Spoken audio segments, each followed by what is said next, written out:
We've got a nice tidy old Z3 today with really pretty funky door panels, so I really like them, like very, very stylish. But guys saying it don't go in 5th gear, basically, but you know, like, you know, if you've got this going on, just bloody fix it, you know what I mean? What, you know, what's this all about? It's not an original gear stick. You do something about it. So that's not going to help, is it? But yeah, 1, 2, 3, 4th, nothing, don't go in 5th. Won't be surprised if someone's put a quick shift on it, but we'll soon find out. Let's get it in and let's see. So this is quite simple, isn't it? Some numpty has put this crap on. What the hell it is, I don't know. Job is now done. It now goes in 5th. What's the problem? You don't know when you don't know how to spot things. You'll never know. So let's go and road test it. What the hell that is, I don't know. It's like it's bloody heavy. Where's a good, I'd say half a kilo. Let's see, shall we? Get it on the old motorway. Needs a new gear stick, it's awful that.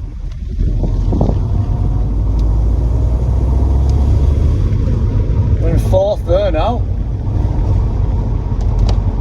Oh, it goes in 5th, no problem.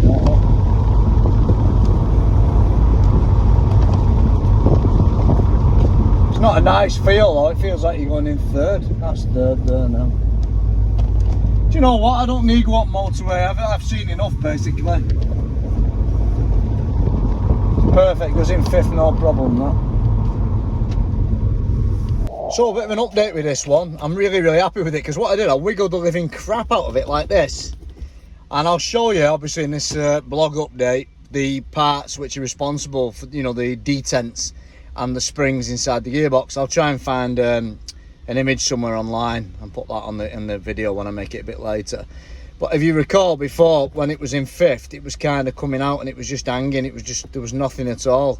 However, since I wiggled the living crap out of it, I almost said another word then, it's now, in my opinion, hugely better. Of course, it's still not perfect, but you know, compared to how it was, 1st, 2nd, 3rd, 4th, 5th, reverse. Let's have a look. Once you get rid of this daft thing or whatever, bond it on or whatever, I would say just put a grub screw and drill it in. And grub screw it in, it'll be right, won't it?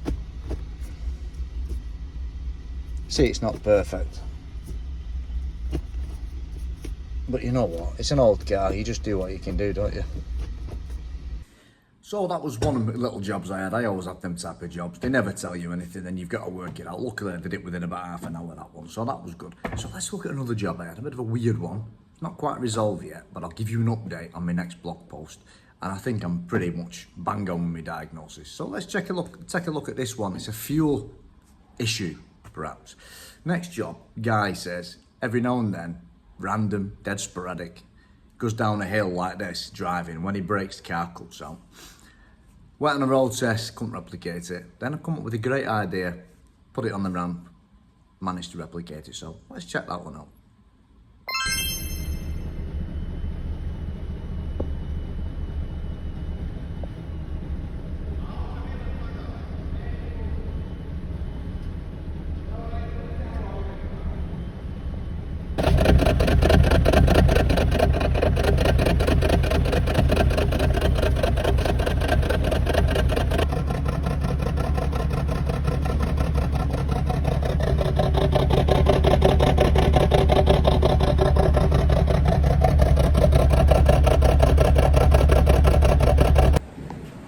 Well, it's a bit extreme, but sometimes, you know, needs must kind of thing.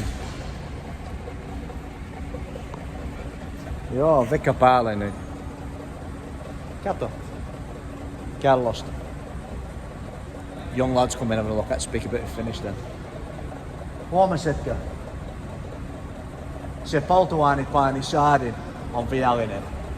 Fuel pressure regulator, ymmärrätkö? Tankissa. Meidän pitää vaihtaa koko paketti. Eli uusi pumppi ja koko moduli. Sorry about that. If conversing Finnish, the lad doesn't understand English whatsoever. Can you believe it? So there, this is how we recreated the fault. So we'll now lower it down and we'll see what happens.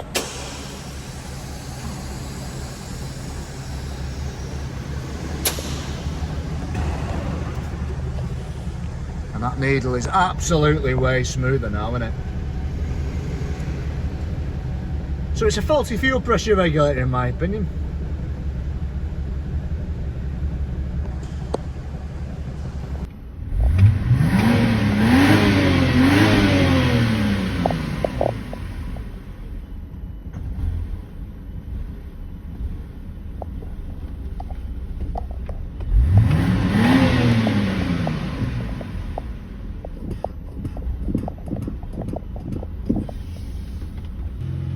I'm still not convinced with this job. I'm going to start looking for any intermittent air leaks on it as well.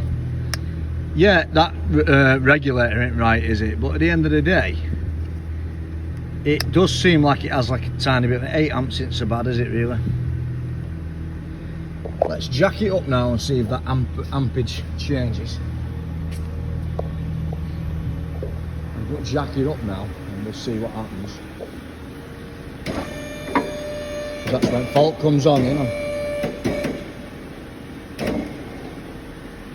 Well, let's look at the current draw now. Whoa, hear it misfiring then. What I'm looking at is if it starts drawing more current, which will signify a knackered pump, you know. Unfortunately, idle, it don't seem to be doing anything. These are all the things you need to do. You need to rule everything out, really. It's an American import, this as well. But these are the things you've kind of got to rule out, you know. We can look at the ground side as well. This is the EKPM. It's a control unit. But basically, that's essentially how it works. Yeah. Bob on, it's exactly the same. Oh. When it has that misfire, I'm trying to think what the hell's happening, like, you know. Obviously, our gauge is flickering its tips off a bit.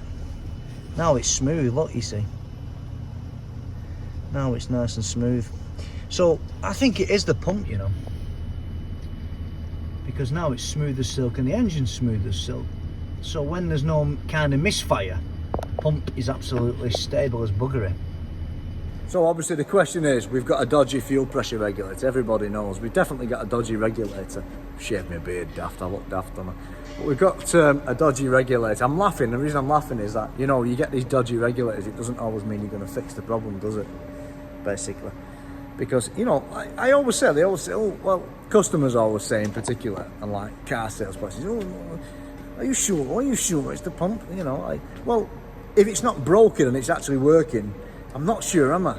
But when a needle flickers like this, it means the pressure regulator inside the tank faulty. So I always say, I used to work with a guy at Warrington Motors Nissan. And he's a cracking lad, and he was a Fiat mechanic, and he was very good actually. And I always used to say to customers, it's the first elimination. And I used to think, why don't you fix it, like, you know?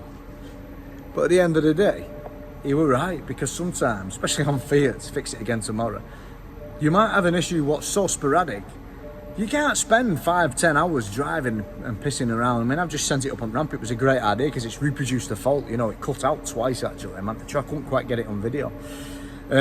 But we need to change that unit now, and we need to retest it because it has a misfire sometimes, you know, like that. Then you turn the ignition off and on, as you saw, and there's no misfire, you know, it goes away and it's smooth. But when you send it up and raise the back, even though there's a baffle inside, it shouldn't really affect it really.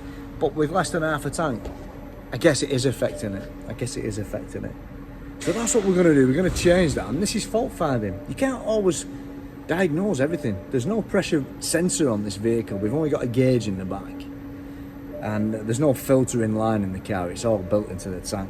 So it could well be that, because you know, we'll pull it apart, we'll check it. I'm gonna have a look in and open it up in a bit, and we'll have a look inside. But this is just when you can't find the fault because it's sporadic. Don't beat yourself up. You know, you're not a cybernetic organism where you know everything. Like, you know, don't work like that. Yes, I find most faults fast, and I can prove what's wrong, and I can fix it. But in these cases, mate, that's just the way it is. Do what you can. So we'll carry on with that troubleshooting, and hopefully in this blog update, I'll be able to show you the situation. So I hope you enjoyed that little update. So I'm just having my dinner at the moment, basically. I can't do so many videos nowadays. There's a lot going on in my life at the moment, and not to mention the fact that it's a bit busier at the moment. We need to find another mechanic if we can. A fault finder, but that's like trying to find the needle in an haystack. Basically, it's almost impossible to find good mechanics nowadays. So, yeah, keep subscribing, keep sharing it, and I'll do my best to spread my wisdom and my knowledge for what little I have to everybody. You need a dishwasher there in the background, can't you? Yeah, there's a lot going on at the moment, basically. YouTube's hard work. You know, I burn myself out a bit, to be honest with you, trying to chase this monetization target. And I am monetized, but let's be honest, you don't make anything. I mean, my last video has made about €1. That's only 200 odd views. That's the problem. If people don't like it, and people don't share it, and people don't comment, this algorithm just shafts you. Won't do anything, won't help you, and that way all these other so-called amazing fault finders who have much more followers than me tend to do better than me.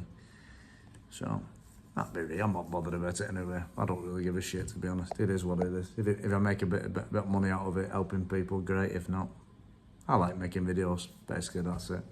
When I have time. So see you next time. I'll give you an update on that pump. See if it cured the problem. And there's a lot more jobs going on here as well. I'll try and do updates. I'll probably be doing this blog more than my normal videos because it's easier for me to do a blog. I can do it on my phone, on CapCut, whereas all the other videos I used to use CapCut desktop, and that's what I'm using basically now on a Mac. So there you all know what I'm using. Right, see you next time. I hope you enjoyed it. Bit of different than the usual stuff.